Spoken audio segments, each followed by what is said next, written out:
Hi, I'm Nancy Jean from Nancy Jean's Garden, and this is, I'm Danny from Bathrobe Tarot. and we're combining our intelligence today because we thought that might really help. Well, number one, because when I look at this, I go, who knows more about this stuff than anybody, or who can dig into it more than anybody, and that's you.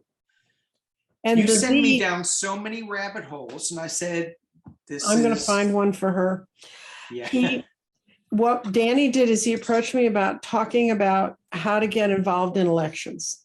And since that used to be my job, was to teach people how to get involved in elections at all levels and to help them get through it, he sent me a couple of websites to look at. And so we went back and forth. And what we're going to talk about, as I understand it, Danny, is how to make people more confident in figuring out where they can fit in this next political cycle, because we need all the boots on the ground. We need all the people doing whatever they can do. And there really is something anyone can do in a campaign. And this year, now it's going to be a general thing, and I'll refer to a lot of stuff I know, most of which I've run major campaigns in Texas, and it was a big campaign, but it was a issue campaign in Massachusetts. So their laws are different. So you kind of got to know your area. So kind of what's your goal with this, Danny, for us to have? Well, and my goal, that's I think there's so much that we individually can do, and there's something for everybody. But this last shooting in Texas I'm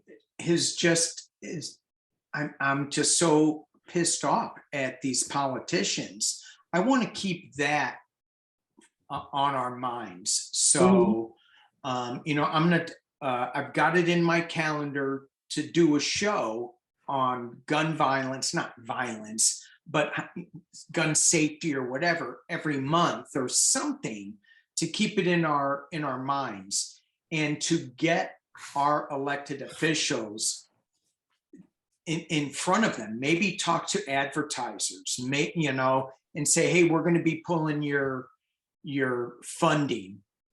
There's something that we can do to make an impact. And so this is the first video that we're going to talk about how we can make an impact to effectively change the world while still doing our thoughts and prayers, because I think that is hugely powerful. But also picking up the phone is another powerful tool too. Okay. Do you want to start with picking up the phone? Because sure. There's an app you can get on your phone, and it's called 5 Calls. And what it is, this came up when we were fighting for ACA, which is also known as Obamacare.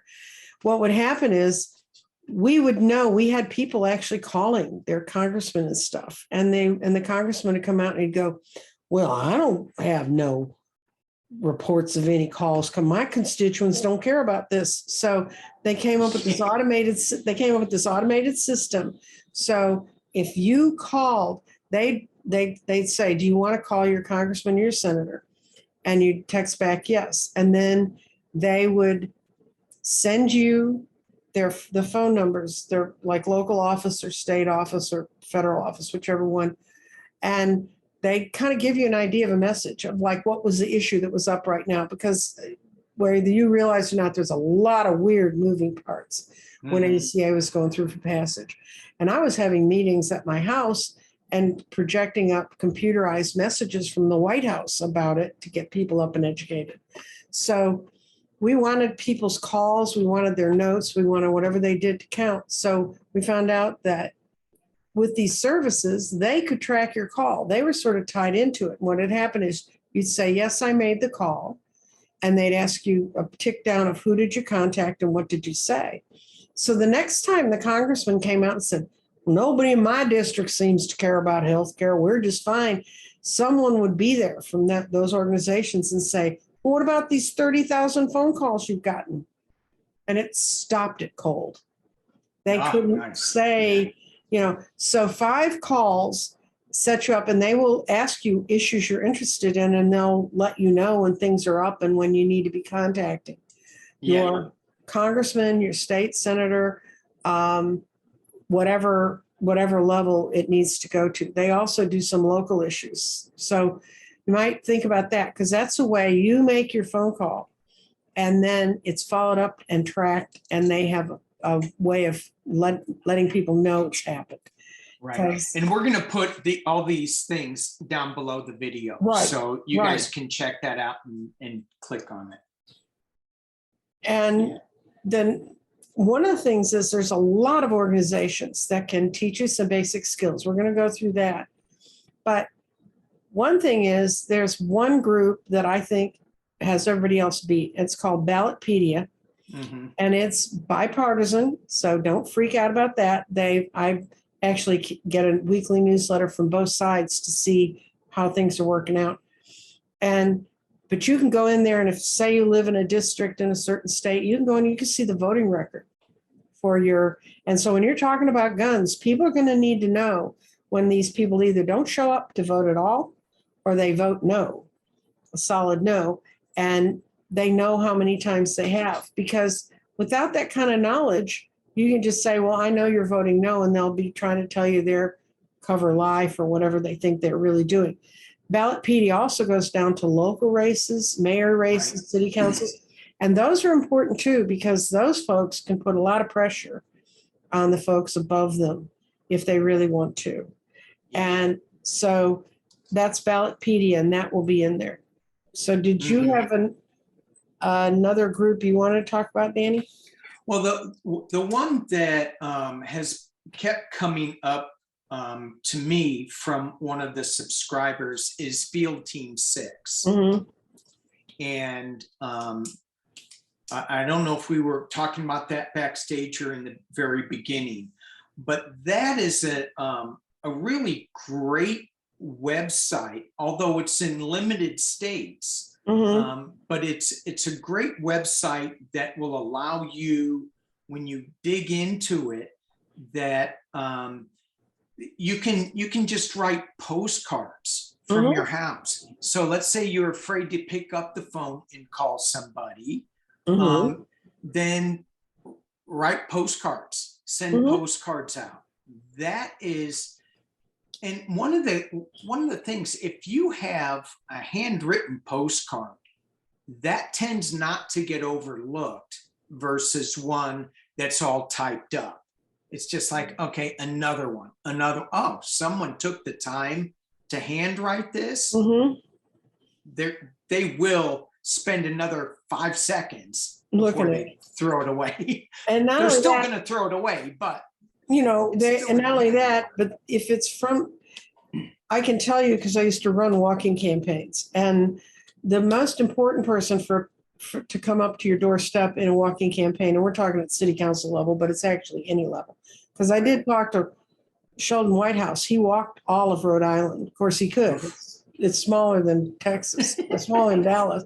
But I had a city council member, and when she showed up at the door, that was people talked about it. And we know from just sort of catching it from the neighbors around her that were her supporters. If the candidate, we figured out if she showed up at a door, 8 of the neighbors would know it through the neighborhood, everybody talking to everybody.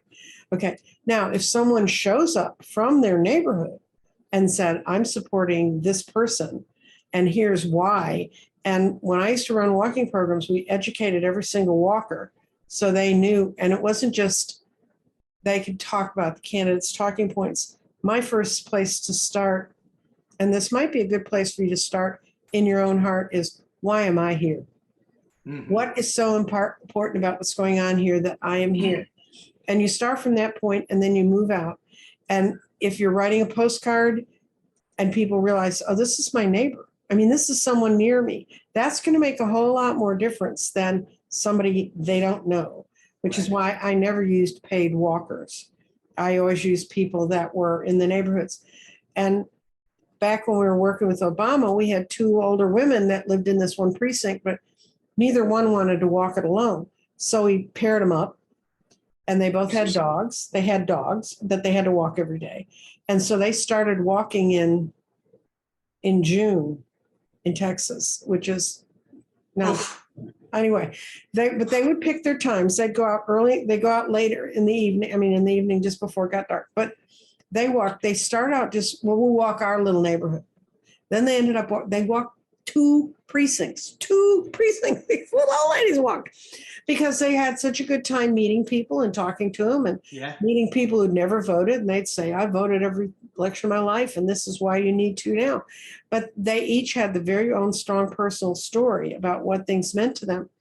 And even if you don't think you have that story, you will have that story after you, like, I had a candidate once who I had to convince to walk. And after the second day of walking, she said, I have every story I need for the rest of my campaign about what's happening in my district.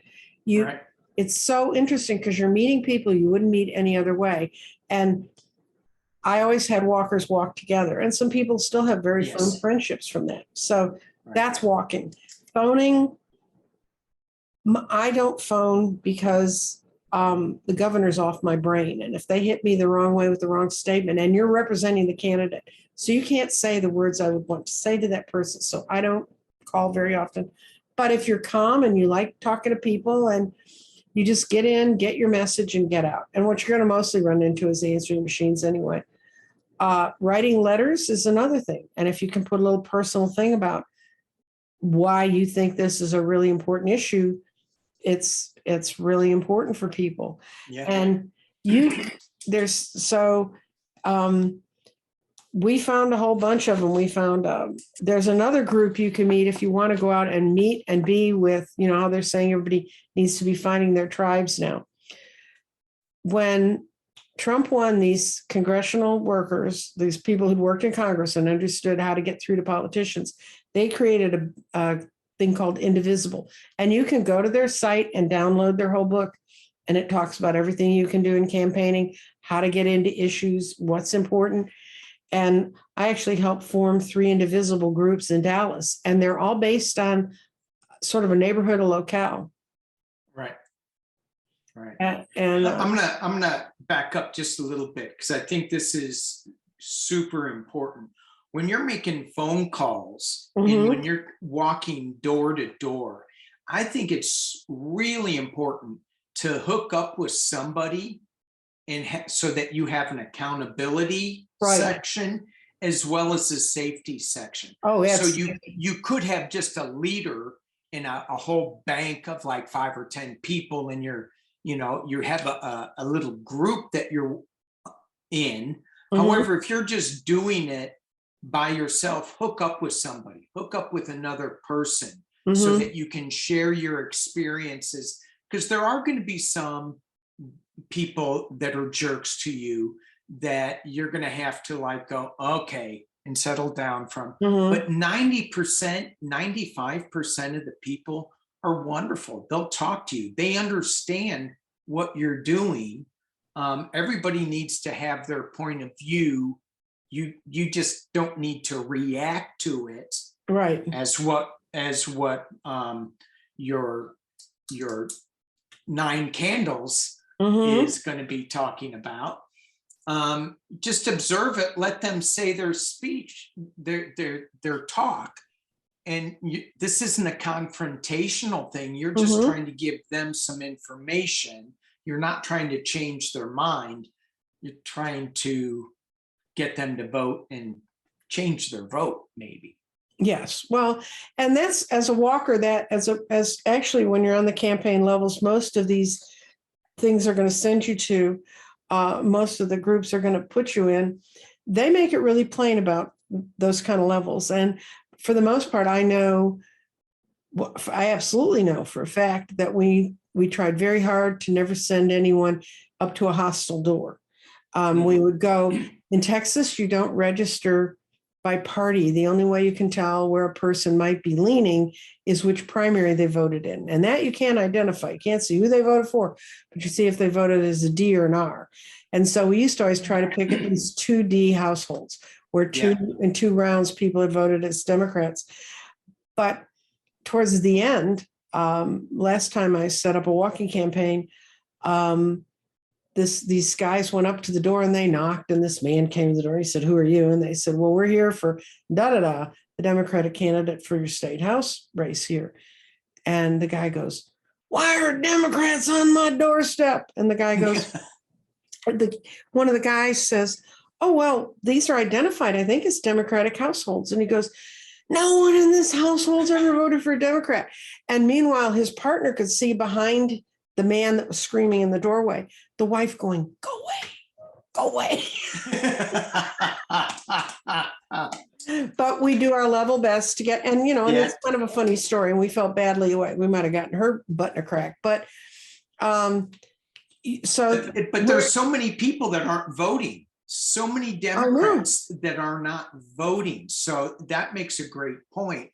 And Field Team 6 does that. Mm-hmm. We're going to Democrat houses. Let's get them to vote. Right. So, and come up with an accountability plan, and even within your own life, come up with an accountability plan.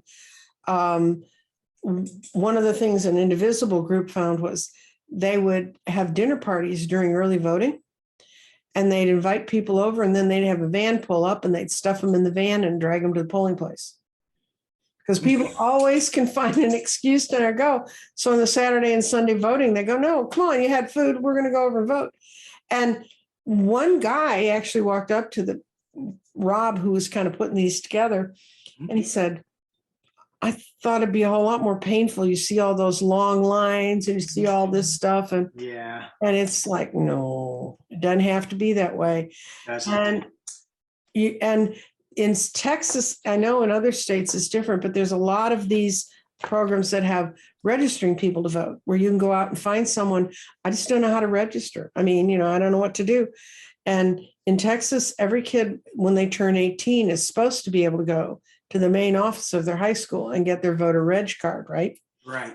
We're in Texas, so you can imagine how often that happens. So we used to have days when we would go and be in the cafeteria, and we'd register kids to vote there. And we talked to them about, we had people educated about how to go to the polls, what to do, so that they wasn't some fearful, "Oh God, I don't know what I'm going into," sort of thing.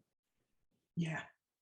Yeah. It's just so important that we do something and get some of these people, so that, what I want to see happen in November is, I want to see that we have enough Democrats in the Senate that we can pass some bills, some common sense bills. I don't believe the Democrats are perfect in every way. They're going to make some mistakes, but they're going to make our lives so much better than where it is right now. If we just pass some common sense laws. Right. And that's all we're asking for. And I know your point and position is guns. In 2 weeks, every woman who is of a childbearing age is going to be oppressed by the government. So, yes, and if that's your issue, fine. And there are groups. There's NARAL and there's Planned Parenthood and other groups. Yeah. And they're perfectly legitimate. They work out with campaigns and getting people out to work campaigns. Right. Trust me, when you're mounting a campaign, you're trying to get people out to walk, you'll take your volunteers from pretty much everywhere. And the people who run the campaigns really want to help you succeed, because that's the only way we would succeed, is if you did. And there's a huge change in the wind. And I can tell you that last weekend they had a protest outside of Cornyn's office here in Dallas. It's actually like 2.5 miles from my house. David Hogg was there, and he's been to a lot of rallies around places about guns in Texas. He said this is the first rally he ever went to where there weren't armed people in the edge of the crowd trying to intimidate him. And everybody in the crowd was saying, "Where are they? Where'd they go?" And you don't know this is bad enough. What happened in Uvalde is bad enough that people who'd be even those kind of AHs would not want their neighbors to see them out being those kinds of AHs. Or they don't want their picture taken being there. But whatever it is, they're not going to be there intimidating you. And so if you get a chance to march, my friend that ended up setting up dinner parties, he, after the Orange Menace was elected, he was, how can you sit here? You've worked in this. This is so horrible. And I said, yeah, it's horrible. And then they were having the marches about the Muslim immigration laws. And I said, go down and march. And he goes, oh, I can't march in a crowd full of strange people. And I said, if you go down there and march and you all are of the same mindset, you're not going to be alone long.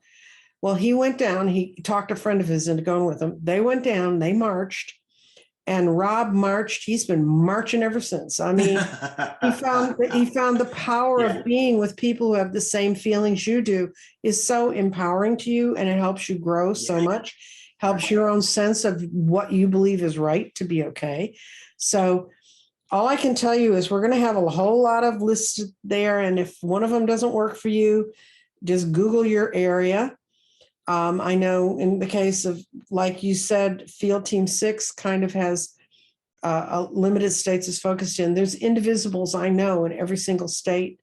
And they have, there's one Indivisible group that I help work with, and they're called the WOW. They're the Wise Old Women.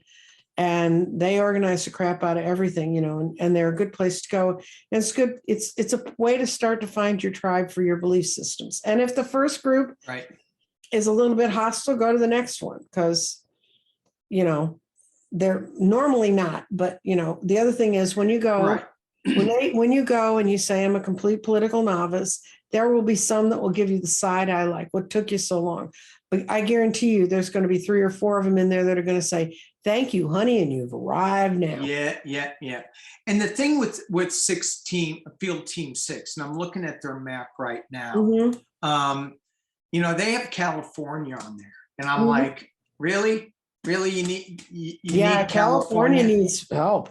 Really? Especially the center part, because they're talking about splitting away. I mean, it's very Republican in the center of the state, but it's also got Texas, Arizona, Florida, Georgia. So there's some super powerful, important states that you could lend your voice to on Field Team 6. So it's not just when we say that it's limited, it is, but powerful states that could use some help.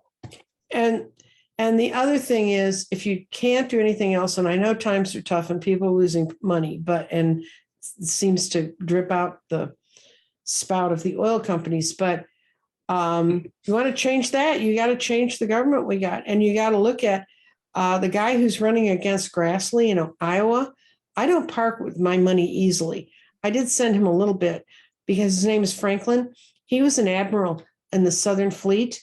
And the first thing he did when he took over his admiralty is he got Fox thrown out of every ship, everything, because he said, this isn't news, this is propaganda. And I watched a couple of his speeches, and I do that. I mean, of course, I'm boring and political, but you need to look at people, because you're going to find the people that are worth supporting, and you're going to, and seeing what you can do. And like I said, you can go to Indivisible, you can go to Ballotpedia and find out who's running in your areas. There's a group I'd never heard of before, and I did a little investigating, and it's called Sister Districts, and they pair up districts that have similar demographics to help each other in state legislatures. And if we want to make another profound change, we need to do it in the state legislature. I'm hoping we're making a really profound change in our state legislature here.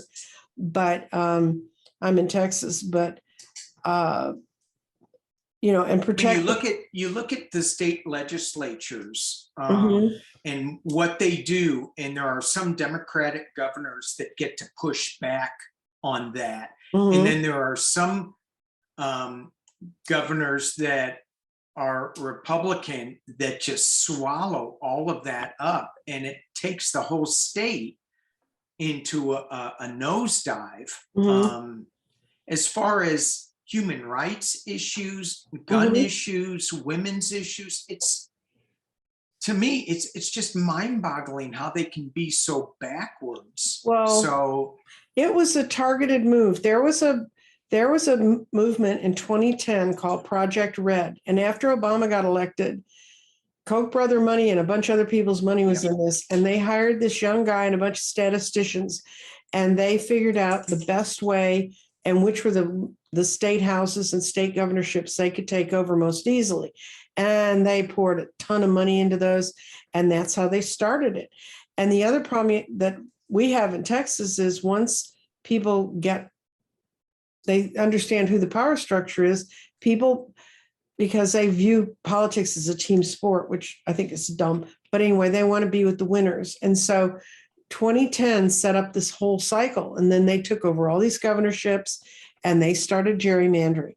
And you'll hear that word. It means to push, either create a district where all the voters are so spread out that they try to, it's called pack or crack. They either try to pack as many of a certain group into one district as they can legally with the numbers, or then crack is where they split them out so that there's only 10 to 20% of any designated voting area has this group in it, even though that means cutting them up all sorts of ways. It isn't even contiguous.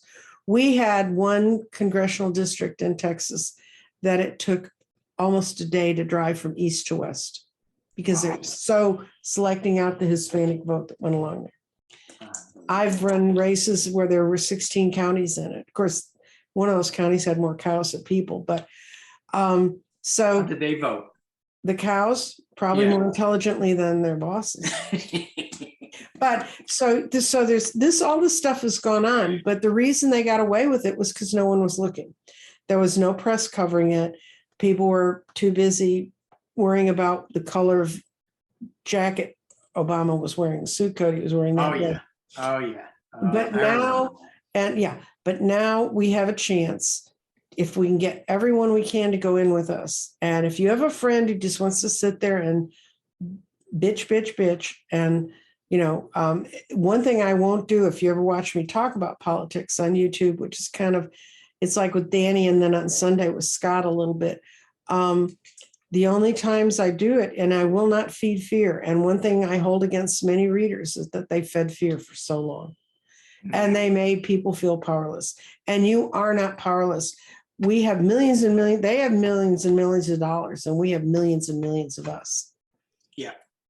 And I think that is a good place to leave it at. Stop it today. Yes. So let's do something. Just take a look at this list that we have below the video. Just go through a couple of websites, see what rings to you, see if anything does. Just try something. Try something besides going, I want this to change, because a reader isn't going to make it change. Individually, we're going to make it change. A card is not going to do it. So, well, and look inside your heart, and that will help direct you to where you need to work, because it's the things you care about that much that are going to make it where you want to work. Awesome. Okay. Well, thank you, Nancy Jean. Okay, and we'll get the list and everything out to everybody. Okay. Bye-bye. Thanks, everybody. Bye-bye.